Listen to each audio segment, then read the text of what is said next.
Баршаңызға сәлем қыздар, каналыма қош келдіңіздер. Менің есімім Арай.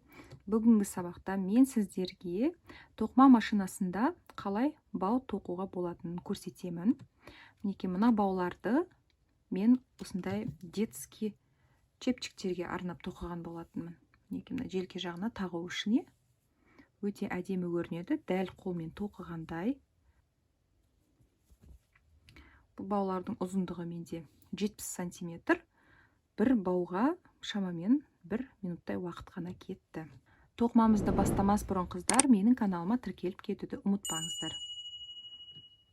Бауды тоқу үшін қыздар, ең бірінші каретканың рычагын настройка жасап аламыз. Бергі рычагымыз біздің 2-де тұру керек. Ал арғы рычагымыз бері тартсақ, итерсек 0-ге түседі, әрі қарай итерсек 3 бұрышқа түседі. Яғни 3 бұрышта және 2-де тұру керек. Ал екінші жағы, бергі жағындағысы 2-де тұра береді, ал арғы жағындағысы домалақта тұрады. Мына жақта 3 бұрышта тұр ғой, сол жағында. Оң жағында ол домалақта тұрады. Осындай настройка жасаймыз. Содан кейін кез келген жіппен жасай берсеңіздер болады. Егер де жіптеріңіз жіңішке болса, онда 4 инемен жұмыс жасайсыздар. Яғни біз 4 петлямен жұмыс жасаймыз. Бұл менде ярнап джинс жібі. Егер де мысалы қараңыздар, менде мынандай жіп бар. Alize Baby Best деген жіп 100 грамда 240 метр. Бұдан бау тоқыған кезде мен 3 қана инені аламын. Яғни 3 петлямен ғана жұмыс жасаймын. Ол сәл қалыңдау жіп. Енді мына 4 инеге біз жібімізді ораймыз.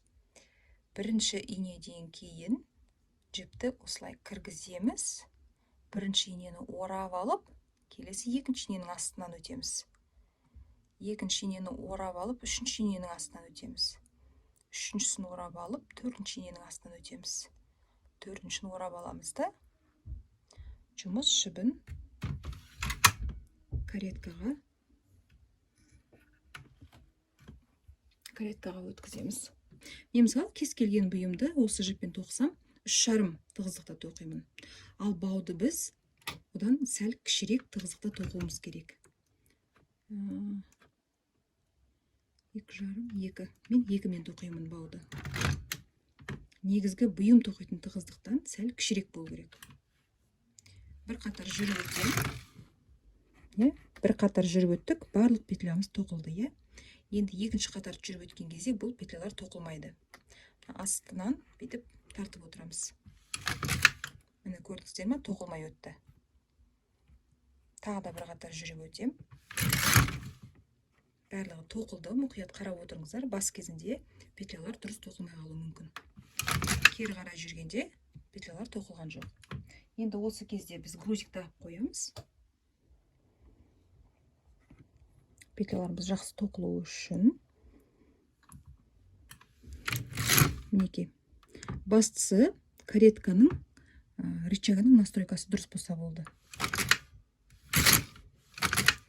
Сол жаққа тоқығанда барлық петля тоқылады. Ал оң жаққа жүрген кезде петляларымыз тоқылмайды.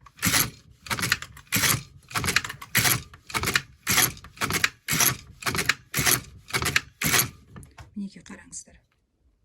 Бізде сонда кәдімгі топ-томалақ шнур болып шығып жатыр.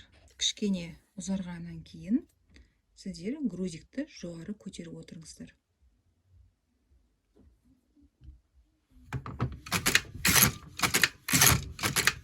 Мінекей барлығы түсінікті деп ойлаймын. Тоқылу өте оңай. Бар жоғы 1 минуттың ішінде өзіңізге қажетті ұзындықта шнурды тоқып аласыздар. Қалай жабамын. Ең соңғы петлядан бастап, алдыңғы петляның барлығын шауып шығамын.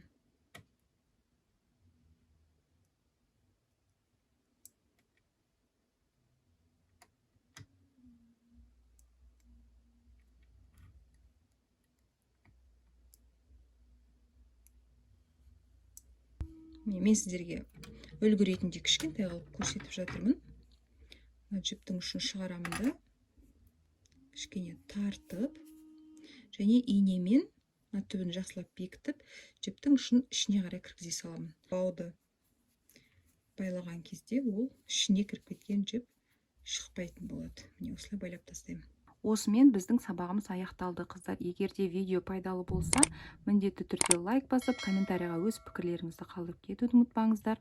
Және де тіркелмеген болсаңыздар, тіркеліп, қоңырауша батырмасын басып қойыңыздар. Сол кезде жаңадан шыққан сабақтарды сіздер алғаш болып біліп отырасыздар. Сонымен қатар, қыздар, менің каналымда мына чепчиктің машинамен тоқылуы да бар.